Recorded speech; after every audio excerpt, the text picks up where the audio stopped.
MQM और PSP का सियासी इत्तेहाद क्या कराची को मुत्तहिदा सरजमीन बना सकेगा? क्या ये इत्तेहाद अवाम को फायदा देगा या सियासी इक़्तिदार को?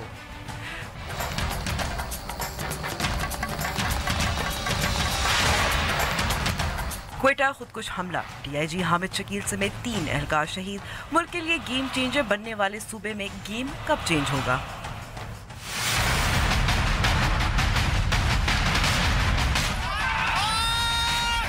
और पाक भारत में धुंध, अंधाधुंध। दिल्ली में स्मॉग की वजह से इमरजेंसी नाफिज, मुश्तरका मुश्किल से कैसे निपटा जाए? अस्सलाम वालेकुम and welcome to news wise. मैं हूं अंबर शमसी। MQM पाकिस्तान और पाक सरजमीन पार्टी के इत्तेहाद के हवाले से कल की प्रेस कॉन्फ्रेंस से वजाहत के बजाय मजीद इबहम पैदा हो गया है। सरबरा या लीडर कौन होगा, नाम और इंतखाबी निशान किसका होगा, मंशूर किसका होगा? पीपल्स पार्टी के मुख्तलिफ रहनुमाओं ने इस पेशरफ्त को तो ज़्यादा संजीदगी से नहीं लिया। पीपल्स पार्टी के खुर्शीद शाह ने तो ये भी कहा है कि दोनों जमातों के रहनुमा हमेशा से एक पेज पर थे और वो वहीं जाएंगे जहां उन्हें कहा जाएगा। ऐसा ही लग रहा है जैसे कि मंगनी के लिए हामी तो भर ली है, लेकिन निकाह से पहले जहेज़ के लेन देन पर दोनों ख़ानदानों में लड़ाई चल रही है। और कराची की सियासी स्मॉग में सब कुछ धुंधला है, लेकिन हकीकी स्मॉग की बात हो तो महकमा मौसमियात का कहना है कि हो सकता है कि 13 या 14 नवंबर को बारिश हो जाए और जिससे लाहौर और सूबा पंजाब में स्मॉग की कैफियत में कमी आ जाएगी।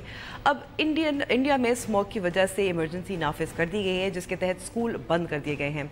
इधर पाकिस्तान में इमरजेंसी का ऐलान तो नहीं किया गया, लेकिन स्कूल देर से शुरू करने का हुक्म दिया गया है और आगाही मुहिम में लोगों को बाहर जाने से और गैर ज़रूरी वजह से बाहर जाने से मुतनबे किया जा रहा है। आलमी इदारा सेहत के उसूलों के मुताबिक दिल्ली और लाहौर जैसे शहरों में एयर क्वालिटी इंडेक्स यानी कि फ़िज़ा का मयार उससे 10 गुना या 11 गुना ज़्यादा है। हम प्रोग्राम में जानने की कोशिश करेंगे कि इंडिया में इससे निमटने के लिए क्या इक़दाम उठाए जा रहे हैं। शर्तें अपनी टॉप स्टोरी से, और पहले तो हम जानेंगे कि MQM और पाक सरजमीन पार्टी के इत्तेहाद के बारे में कराची के अवाम के क्या ख्यालात हैं। सर, कुछ बेहतर होने की अलामतें वही लोग हैं ना। अभी एक पार्टी में दूसरी में चली गई, दूसरी से पहले में आ गए, तो चेंज क्या होगा? मतलब पूछना तो यही ना कि लोग तो वही हैं। कल तक ये अल्ताफ़ भाई के साथ थे तो उनके साथ थे, आज उनके साथ नहीं है तो आज ये अपनी पार्टी बना रहे हैं, कल को ये फिर अलग हो जाएंगे तो करेंगे क्या? ये मकसद तो सिर्फ इतना सा है ना कि अगर फ़ायदा होता तो आज वसीम अख्तर जो हैं, जो मेयर हैं वसीम अख्तर, आज कुछ करके तो बताते हैं। गली की कूचे सब रोड टूटे हुए, कौन पूछेगा? अफोर्ड कर सकते हैं आप? घर नहीं कर सकते। कराची में जो रहेगा वो पिसता रहेगा। एक ही पार्टी है तो भाई दोनों को कुछ भी नहीं कह सकते। हमें तो कुछ समझ में भी नहीं आ रही इन लोगों के बारे में, क्योंकि एक तरफ मुस्तफ़ा कमाल भाई ये कहते हैं कि भाई वैसे तो सोचते तो अच्छा है कि हमारे के महाजर कौम के लिए हम तो वोट नहीं मांगना चाहिए, कि यहाँ तो सभी रहते हैं, बलोची भी रहते हैं, माशाल्लाह पठान भी रहते हैं, पंजाबी भी रहते हैं, सिंधी रहते हैं, सबको एक साथ रहना चाहिए। और आप महाजर कौम के नाम पे आप वोट ले रहे हो। हम भी महाजर हैं, हम भी यहाँ रहते हैं कराची के अंदर। ये कोई तरीका थोड़ी आप हर किसी को आप वोट कर रहे हो, अच्छी बात नहीं है। देखो जी, सोच तो अच्छी आना चाहिए, इंशाल्लाह अल्लाह करे होना भी चाहिए इस तरह। बाकी है कि अल्लाह बेहतर करे। सब भाई मिल जाएंगे तो बेहतरी होगी ना मुल्क के अंदर। बिल्कुल अलग अलग हो जाएंगे, फिर लड़ाई झगड़े, फिर ये मिल जाए तो अच्छी बात है। मिल के काम करेंगे तो अच्छी बात है ना। लड़ाई झगड़ा तो हर पार्टी के अंदर होता है, फिर ये लोग मिल जाते हैं। हम चाहते हैं मिल के काम होने चाहिए। बिल्कुल कराची में अमन होने चाहिए, हम सब भाई मिल के रहना चाहिए, कोई नहीं होनी चाहिए। वैसे तो बहुत ही अच्छा होगा, बेहतर ही होगा। मैं तो खुद यही चाहता हूँ कि सब लोग आपस में एक हो जाए, यानी ये लड़ाई झगड़े वगैरह सब खत्म हो जाए। तो हमारी तो कोशिश यही है कि अल्लाह पाक सबको मिला दे, ये जो झगड़े वगड़े हो रहे हैं ये सब खत्म हो जाए मुल्क के अंदर। PSP और MQM पाकिस्तान के इत्तेहाद के बारे में बात करने के लिए हमारे साथ मौजूद हैं वसीम आफ्ताब, रहनुमा पाक सरजमीन पार्टी। वसीम साहब, बहुत शुक्रिया वक्त देने का।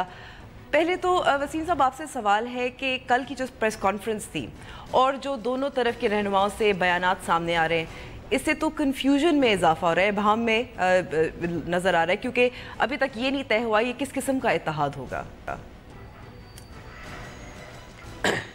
बहुत शुक्रिया। देखिए, जहाँ तक पाक सरजमीन पार्टी के नज़रिए का या बयानिए का ताल्लुक़ है, तो हमारे यहाँ तो बिल्कुल अल्हम्दुलिल्लाह बिल्कुल क्लैरिटी है। हमारे पार्टी के सरबरा से लेकर कारकुन तक हर शख्स बिल्कुल ये जो बात हमने कही है कल, हम तहे दिल के साथ, यकीन के साथ और ईमानदारी के साथ उस पर खड़े हैं। हमारे यहाँ तो कोई इबाहम नहीं है। अब अगर फारूक भाई की तरफ कोई सूरत हाल सही नहीं है तो उसके बारे में मैं इस वक्त कहना मुनासिब नहीं समझता। وہ وقت میرے خیال میں شاید بہتر بتائے گا، اور جب وہ وقت آئے گا تو اس پہ بارے میں بات کریں گے. ابھی تو میں اچھا گمان کروں گا کیونکہ جو آپ نے سب کچھ دکھایا ہے شہر کے لوگوں کے بارے میں، جی کہ ہر شخص یہ چاہتا ہے کہ شہر کے ماحول میں تبدیلی آئے.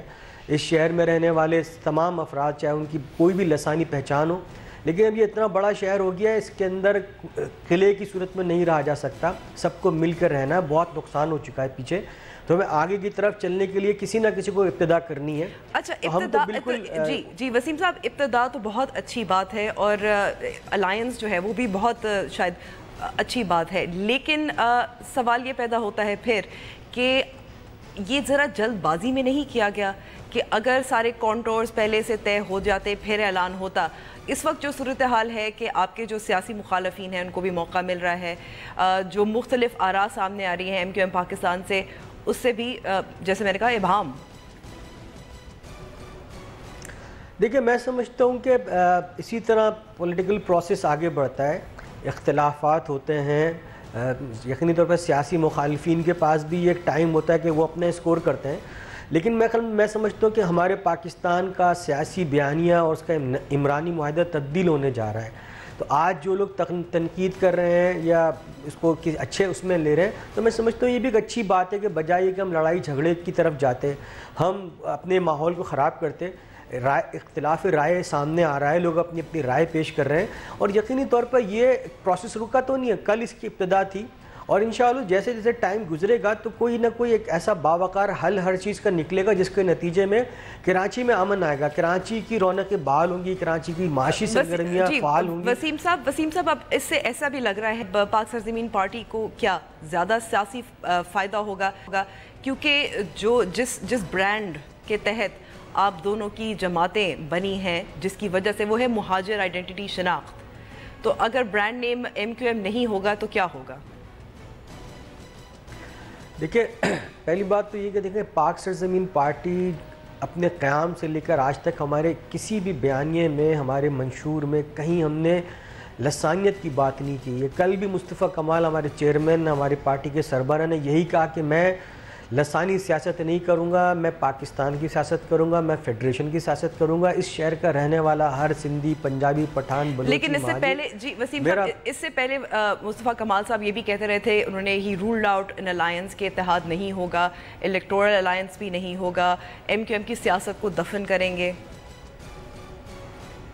میرے خیال میں بالکل میں وہی کہہ رہا ہوں کہ ہم نے ایک تو بات یہ ہے کہ مصطفیٰ بھائی نے ہمیشہ جب کبھی بھی کوئی بات کی ہے سخت تنقید کی ہے، لیکن اس کے ساتھ ساتھ فوراً فاروق بھائی کو دعوت دی ہے کہ میرے ساتھ آئیے، شہر کی بہتری کے لیے، لوگوں کی تعمیر اور ترقی کے لیے، لوگوں کی خوشحالی کے لیے میں آپ مل کے کام کرتے ہیں. لیکن ہمارا ایجنڈا یا ہمارا منشور وہی ہے کہ ہم لسانیت کی طرف نہیں لے کے جائیں گے لوگوں کو. ہم کوئی بھی ایسی بات نہیں کریں گے جس سے لوگ تقسیم ہوں. ہم پاکستان کی بات کریں گے، لوگوں کو جوڑیں گے، تنقید کریں گے ایک دوسرے پر. یقینی طور پہ جمہوریت ہے، اس میں اختلاف ہوتا ہے. فاروق بھائی کی 10 باتوں کو مجھ پہ اور میں فاروق بھائی کو میرے اوپر، میں فاروق بھائی پہ تنقید کر سکتے ہیں، لیکن اس کے ساتھ ساتھ ہم نے ہمیشہ دروازہ کھلا رکھا ہے. مصطفیٰ کمال ہمیشہ یہ کہتے ہیں کہ میں اپنا دروازہ بند نہیں کروں گا.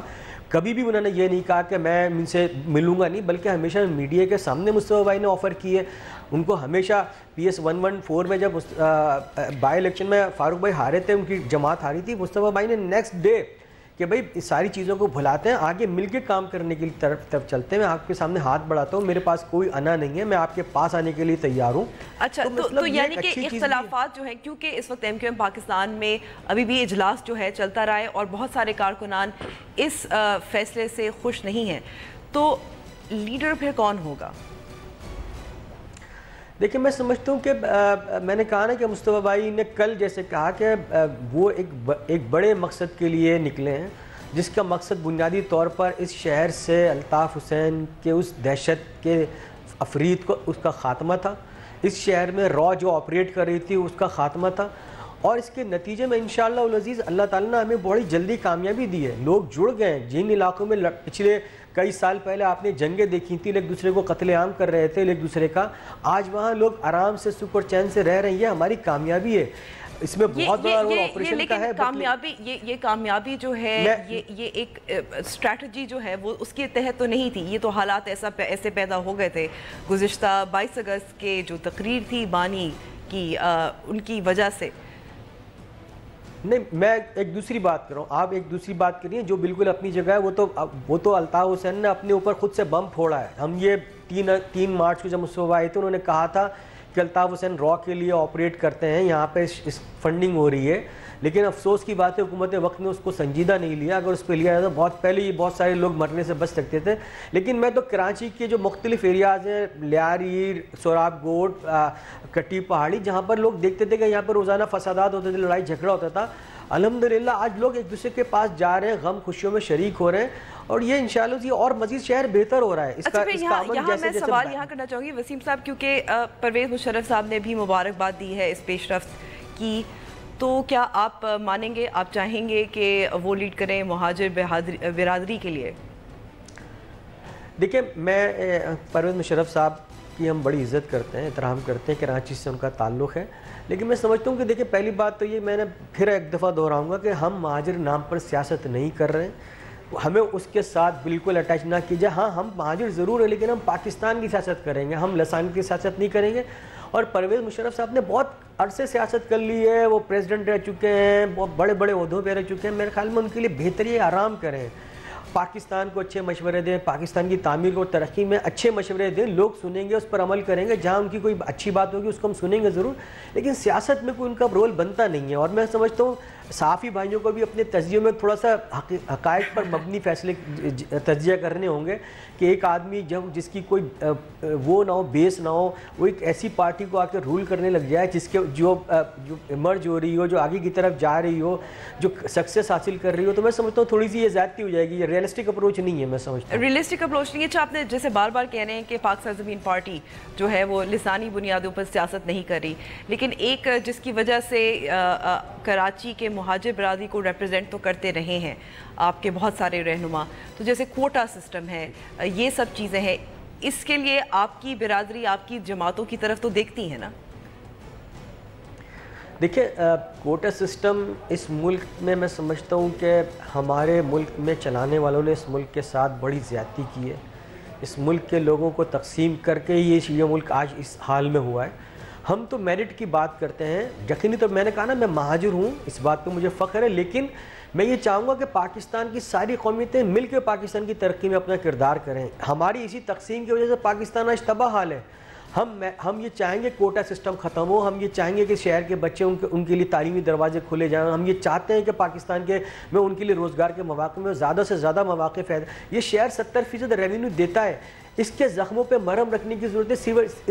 اس شہر سے شکوے شکایتیں اپنی جگہ، لیکن اس شہر کی اس کی کنٹریبیوشن آپ دیکھیں ملک کے اندر کتنی بڑی ہے. اور اس کے نتیجے میں آج اگر اس ملک کا وزیر اعظم جس نے یہ کہا کہ میں نے 1000 ارب سے زیادہ کا ڈیولپمنٹ فنڈ رکھا ہے اس ملک کے لیے، اور وہ شہر جو پاکستان کو 70% ریونیو دے رہا ہے اس کے لیے وہ 25 ارب روپے دیتے ہوئے بھی ایسا لگ رہا ہے کہ شاید بہت بڑا احسان کر رہا ہوں. تو میں سمجھتا ہوں ہماری سوچ کے انداز کو تبدیل ہونا چاہیے. ہم پاکستان کے ہر علاقے کی ترقی چاہتے ہیں، ہم پاکستان کے ہر شہر کی ترقی چاہتے ہیں. تو بہت بہت شکریہ وسیم صاحب. ہمیں وقت لیتے ہیں بریک ناظرین، اور بریک کے بعد ہم اپنی جو توجہ ہے وہ کریں گے کوئٹہ کی طرف، جہاں ایک اور بم دھماکہ ہوا ہے.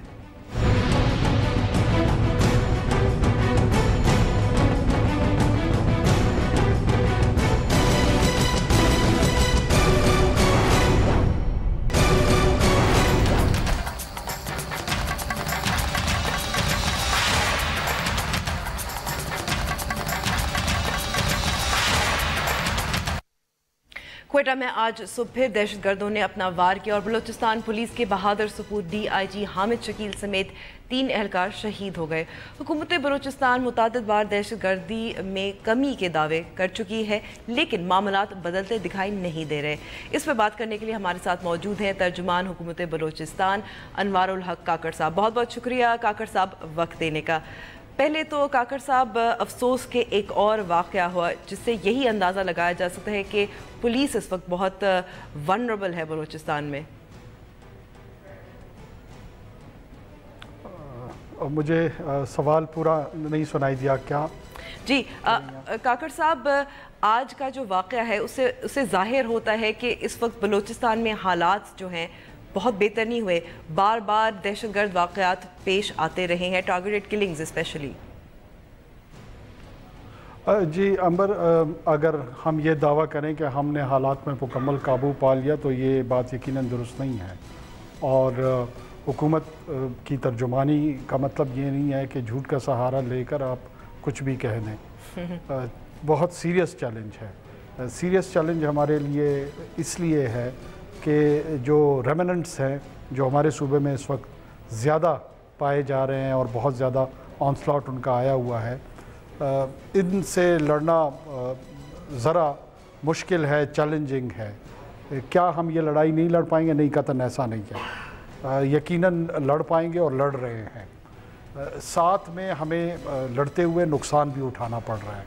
ये वो फेज़ है जब आप नुकसान उठा रहे होते हैं लड़ते हुए, तो बड़ा रिएक्शन में और रिस्पॉन्सेस में केयरफुल हमें रहना पड़ता है। ऑन द वन हैंड हमें इनके पीछे जाके काइनेटिक ऑपरेशंस करने पड़ते हैं, लड़ाई लड़नी पड़ती है, और जो कि उसकी अपनी कॉम्प्लेक्सिटीज़ मौजूद हैं। और साथ में नैरेटिव के फ्रंट पे भी लोगों को हौसला भी देना होता है, जो हकीकत है उसका भी रिलेटिव इजहार करना होता है, और बात पूरी बताने और समझाने की कोशिश की जानी चाहिए और कर रहे हैं, जो कि ज़ाहिर है ज़रा मुश्किल सा काम है। काकर साहब, ऑपरेशन रद्दुल फसाद, ऑपरेशन ज़र्ब-ए-अज़्ब, अब मुल्क के दीगर हिस्सों में तो हालात कुछ हद तक कदरे बेहतर हैं, लेकिन लोग अब बलूचिस्तान में अभी भी अपने आप को महफूज नहीं तस्वुर करते।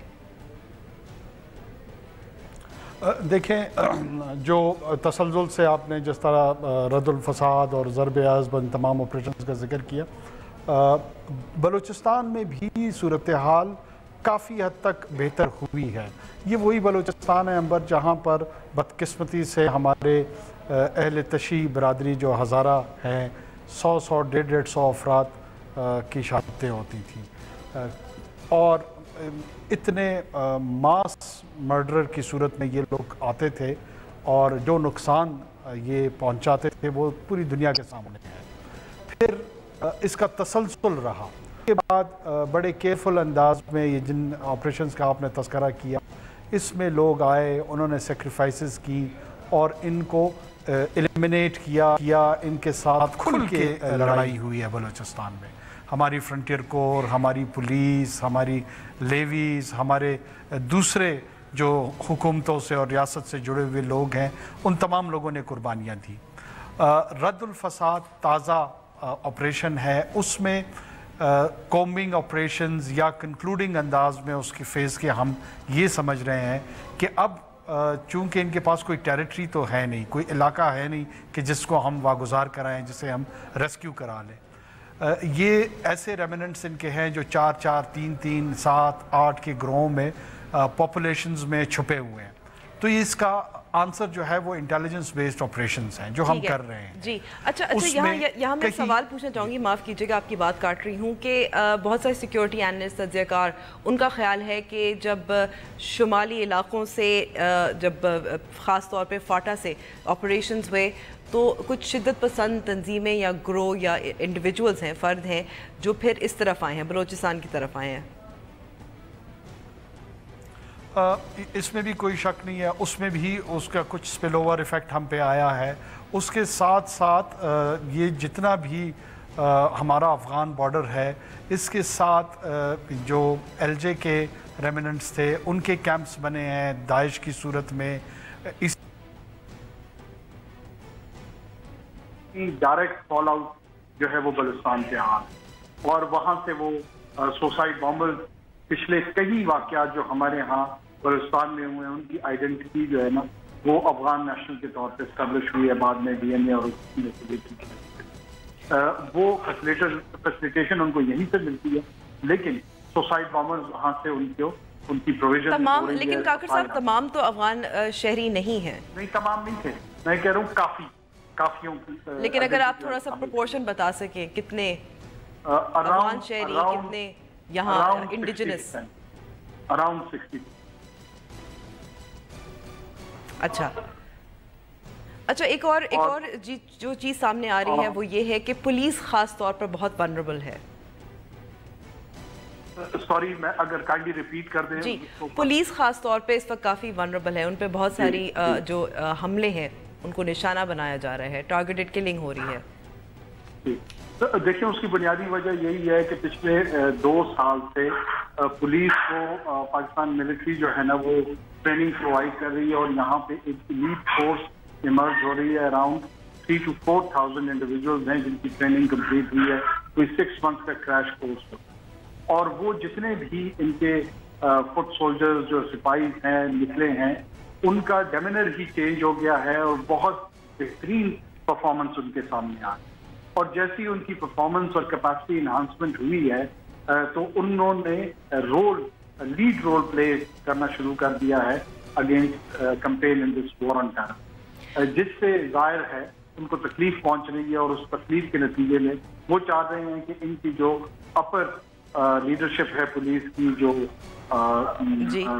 लीड कर रही है इस वक्त इस पूरे कैंपेन को, उनको टारगेट किया जाए ताकि वो डीमोरलाइज हो और इस जंग से, इस लड़ाई से वो पीछे हट जाए, जो इंशाल्लाह मुमकिन है। काकर साहब, क्योंकि बहुत कम हिस्सा जो है बलूचिस्तान का वो पुलिस देख रही है लॉ एंड ऑर्डर को, तो इससे जाहिर होता है कि इससे यही जाहिर होता है कि वो फिर एरिया पुलिस के कंट्रोल में नहीं है अगर वो वनरेबल है। जी, वो उसमें ऐसा है कि इसमें कोई शक नहीं है कि हमारे यहाँ एक डाइकोटमी मौजूद है बी एरिया की और ए एरिया की, और there is a plan on the part of the provincial government कि इसको इवेंचुअली हमने एक ही सिस्टम की तरफ लेके जाना है। In principle this is the position and we should be towards that direction.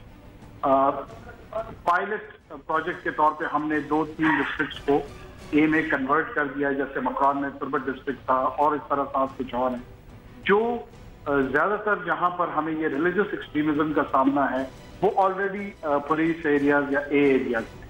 तो ये चैलेंज इसीलिए ज्यादा पुलिस की तरफ आ रहा है कि वहां पे वो बहुत एक्टिवली, प्रो एक्टिवली वैसे मैं कहूँगा वो इनके खिलाफ जा रहे हैं और बड़ी कामयाबी के साथ इंटेलिजेंस एजेंसीज की कोऑर्डिनेशन में, बाकी फ्रंटियर कोर की कोलैबोरेशन में ये बहुत जबरदस्त काम बलूचिस्तान पुलिस कर।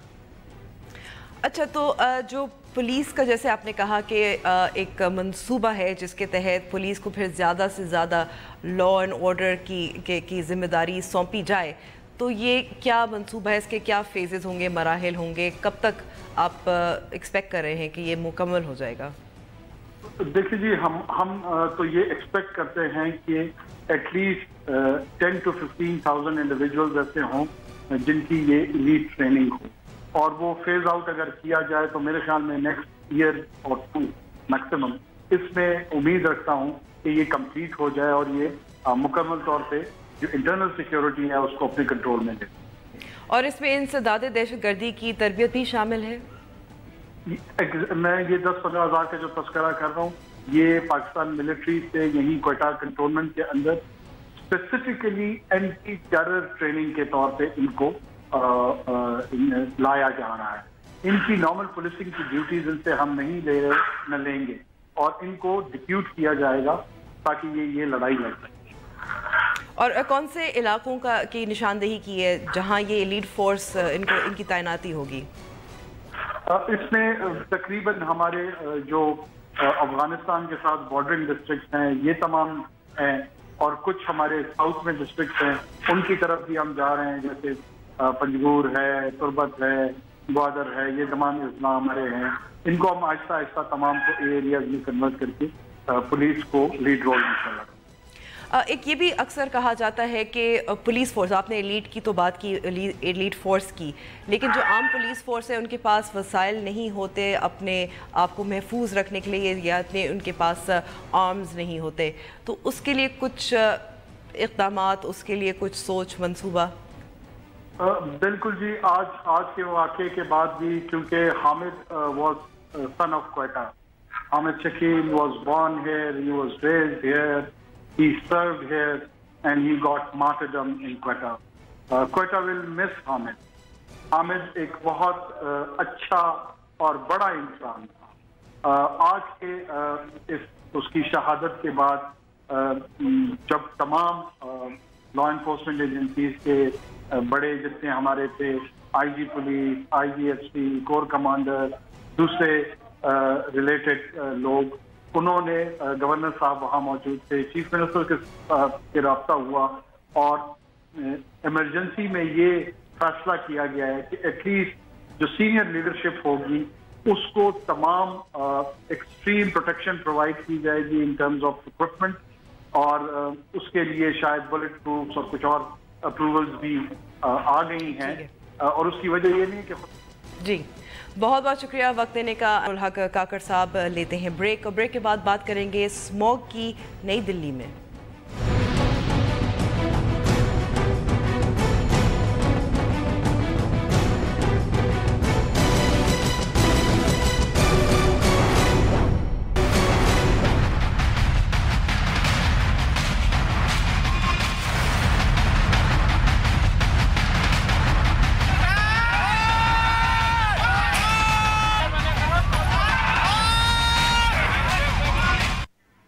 न्यूज़ वाइज में एक बार फिर खुश आमदीद। पाकिस्तान और भारतीय पंजाब में माहौलियाती आलूदगी के बाद स्मॉग ने डेरा जमा रखा है। ये सिलसिला गुज़िश्ता चंद सालों से शिद्दत इख्तियार करता जा रहा है और हालिया दिनों में ट्रैफिक हादसा समेत दीगर मसाइल ने दोनों ममालिक के सूबे पंजाब को लपेट में लिया हुआ है।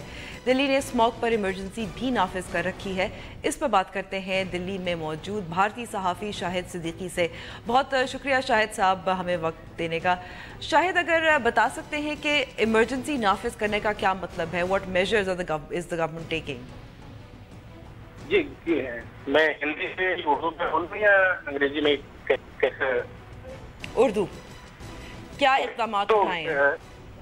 जी इसमें आपको पता होगा कि पिछले ट्यूसडे से जितनी चीजें आ रही हैं, आपको अलर्ट जारी किए जा रहे हैं WHO की तरफ से और इंटरनेशनल एजेंसी की तरफ से। पोल्यूशन ये ऐसा मुद्दा है, सब चीजों को दरकिनार करके ये हमारे लिए एक मुसीबत बना हुआ है और दिल्ली को गैस चैम्बर की तरफ कर चुका है। आज की अगर रिपोर्ट बताएं सुबह 10:30 बजे की, ये हम लोगों ने देखा PM 2.5 608 हो चुका था, जबकि इसको 50 होना चाहिए था यहाँ पे दिल्ली में। तो इतनी मतलब बुरे हालात हो चुके हैं क्योंकि जी शाहिद, जो आलमी इदारा सेहत का जो कहते हैं कि एयर क्वालिटी इंडेक्स जो है तकरीबन 35 होना चाहिए, दिल्ली में 1000 तक पहुंच चुका है और लाहौर में भी 800-700 के करीब रहता है। तो ये बहुत नुकसानदेह है किसी ने, खास करके और जो सीनियर सिटीजन हैं उनके लिए तो बहुत ही जानलेवा है। और इसमें हम कह सकते हैं कि इसको अच्छी बात ये है कि सुमोटो लेते हुए इस पे कई आज बात कर लिए इमरजेंसी सिचुएशन को देखते हुए, जिसमें सबसे पहला है ऑड इन इवन रूल फिर से हो, जो पिछले साल नाफिज हुआ था, के महीने में ही हुआ था। तो ये ऑड एंड इवन हमें लग रहा है अभी पता होगा आप लोगों को, जैसे कि ऑड डेज के दिन ऑड नंबर की ही गाड़ियां चलेंगी और इवन डेज के दिन इवन नंबर प्लेट की ही गाड़ियां चलेंगी दिल्ली में। तो ये 13 नवंबर से ये लागू होगा ये नियम, और ये 17 नवंबर तक चलेगा पहले फेज में। उसके बाद से फिर डिसीजन लिया जाएगा इसको कितने दिन तक आगे बढ़ाया जाएगा। अच्छा, यहाँ पाकिस्तान में हुकूमत जो हमें बताती है, कहती है कि एक वजह जो स्मॉग की है पाकिस्तान में वो फसलें जलाने का जो अमल है उसकी वजह से, और पाकिस्तान में भी है, उस पर भी पाबंदी लगाई गई है। तो क्या इंडिया या पंजाब में, इंडियन पंजाब में भी ऐसा ही हुआ है या नहीं? लगाने से ये क्योंकि उसका सोल्यूशन क्या है? अगर उसे ठीक है, इसके पोल्यूशन की वजह हो सकती है, क्या ऐसी चीजें हैं जो कि आसपास की इंडस्ट्रीज हैं और जो पब्लिक ट्रांसपोर्ट है जिसके पोल्यूशन चेक और आपके जो मेजर्स हैं टैक्सी के उसके ऊपर जा रही है, क्या आपने पूरी पाबंदी पहले लगाई है कि नहीं लगाई?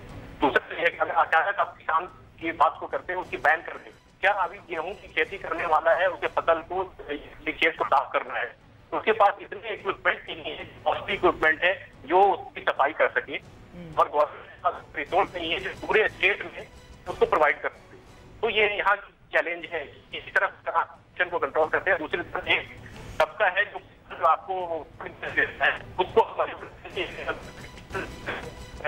ये छूट जाएगा ताकि उसको नहीं होगी, इसको हम संभालें, रूरल एरियाज को हम संभालें। तो इसमें बहुत बड़ी चीज ये निकल। अच्छा शाहिद इसी तरह लग रहा है कि पाकिस्तान में भी जो इक़दामात उठाए जा रहे हैं वो ज़रा शॉर्ट टर्म हैं। गाड़ियाँ जो आमदोरफ्त है, ट्रैफिक उसको कम करना, उसको रोकना, मैनेज करना, जैसे फसल को आग लगाने का अमल है उसको रोकना, कुछ पावर प्लांट्स हैं उनको बंद करना। लेकिन जब ये हर साल शिद्दत इख्तियार करता जा रहा है तो उसके लिए कोई लॉन्ग टर्म मेजर्स तजवीज़ किए गए हैं? जी, अभी तो ऐसा कुछ नहीं है, लेकिन ये बातें चल रही है कि अब हमें सिटीजन्स को स्टेक होल्डर बनाना पड़ेगा। हमें सिर्फ गवर्नमेंट के भरोसे या फिर किसी हाई कोर्ट के ऑर्डर के भरोसे हम नहीं जी सकते।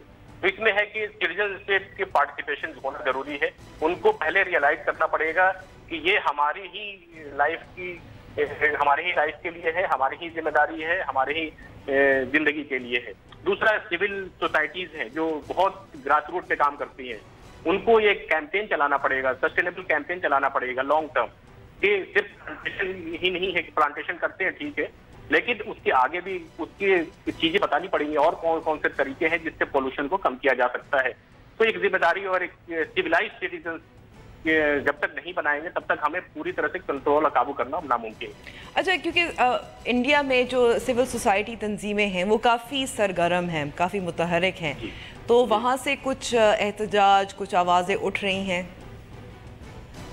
जो लगातार ये जितनी सिविल सोसाइटीज हैं जो एनवायरनमेंट पे काम करती हैं वो लगातार शुरू से कोशिश करती रही हैं, लेकिन कहीं कहीं होता है कि जैसे बड़े कंटेनर फैला रहे हैं, जैसे कई आपको पता होगा ग्रीन पीस के बारे में जो पिछले हालात में जो उसने अलर्ट जारी किया था, जैसे कोल माइंस एरिया में जो फॉरेस्ट डिफोरेस्टेशन वाले इशू पे, तो उसमें क्या होता है कि पॉलिटिक्स बीच में आने की वजह से उनको पीछे हटना पड़ता है। तो ये बड़ी बड़ी वजह है जिसकी वजह से वो चाह के भी पूरी तरह से अमल में नहीं ला सकते। लेकिन ये दूसरी चीज है कि इंडस्ट्रियलाइजेशन की वजह से होता है, खेतों में जलाने की वजह से होता है। लेकिन उसके अलावा हम आसपास देखें कि एक एक घरों में, क्योंकि बहुत मैं जिस इलाके में रहता हूँ वहां पे भी है, एक घर में 4-4 गाड़ियां हैं, एक एक आदमी अलग अलग एक ही गाड़ी में बैठ के जाता है, और एक तो ट्रैफिक का मसला होता है, दूसरा पोल्यूशन की वो बढ़ावा देता है। तो हमें समझना पड़ेगा कि पब्लिक ट्रांसपोर्ट को ज्यादा से ज्यादा इस्तेमाल करें। हम कोशिश करें कि कार पूलिंग हो जिससे कि इमिशन कम हो गाड़ियों का। ये सारे स्मॉल मेजर्स हैं जो बड़े तादाद में अगर होने लगेंगे तो ऑटोमेटिकली ये कम होना ही होना है। अच्छा, कम होना ही होना है। अच्छा, ये भी है कि कई सालों से जब WHO या अक़वाम मुत्तहिदा की एक फहरिस्त जारी होती है कि सबसे ज़्यादा आलूदा शहर कौन से हैं, कहाँ ज़्यादा आलूदगी है, उसमें दिल्ली का नाम भी होता है, उसमें पेशावर का भी है, लाहौर का भी है। क्या तो बीजिंग से ज़्यादा है? क्योंकि बीजिंग में भी एक बहुत बड़ा मसला रहा है गुज़िश्ता कुछ सालों से। ये अगर ये इन सारी जगहों के बारे में डेमोग्राफी एनालिसिस आप करें, अगर एनालिसिस करते हैं तो आपके सभी के पैटर्न एक ही दिखेंगे। सबसे ज्यादा बहुत डेंस पॉपुलेशन है वहाँ पे, एमिनिटीज जो है, जो सिस्टम है वो सही से काम नहीं करती है, जो रेगुलेटरीज बॉडीज है वो तभी जगती हैं जब हादसे हो जाते हैं या फिर इमरजेंसी सिचुएशंस होते हैं। आप ये सारी चीज उठा के देखेंगे, आप सब जगह कहीं, जैसे चाइना की बात हुई, उसने बहुत कड़े मेजर्स लिए जिसकी वजह से उसने कंट्रोल किया, बहुत हद तक बहुत तेजी से कंट्रोल किया।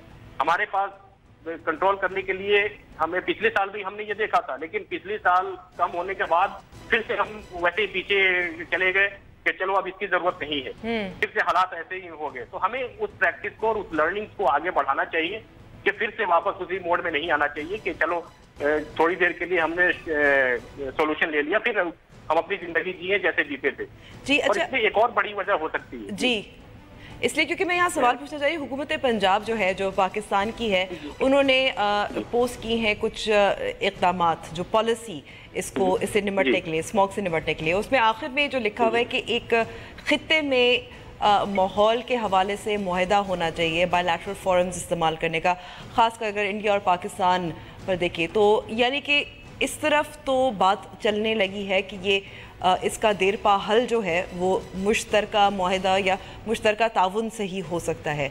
इंडिया में भी कोई ऐसी बात हो रही है? इंडिया में अभी तो स्टेट के बीच में ही अभी इसको कॉमन प्लेटफॉर्म पे लाने की बात चल रही है। जैसे दिल्ली हाईकोर्ट ने जो इमरजेंसी ऑर्डर पास किए हैं, इसमें एक ऑर्डर ये भी है कि अगले 3 दिन में जो भी स्टेक होल्डर्स हैं, जैसे सेंट्रल गवर्नमेंट की कैबिनेट बॉडीज, ब्यूरोक्रेट, दिल्ली के ब्यूरोक्रेट्स और पंजाब और हरियाणा स्टेट के ब्यूरोक्रेट्स, एक मीटिंग करें और एक कॉमन प्लेटफॉर्म पे आए सोल्यूशन के लिए। जब स्टेट्स एक प्लेटफॉर्म पे आ जाएंगे, ये जो एक दूसरे को ब्लेम कर रहे हैं, अगर ये एक प्लेटफॉर्म पे आ जाएंगे तो यही मॉडल रेप्लिकेट हो सकता है एशिया लेवल पे, पूरे वर्ल्ड लेवल पे ये रेप्लिकेशन हो सकता है। बहुत बहुत शुक्रिया शाहिद, हमें वक्त देने का, हमें दिल्ली में जो इस वक्त चल रहा है सारा मामला उस पर आगाह करने का। मुझे अब इजाज़त दीजिए, खुदाफिज।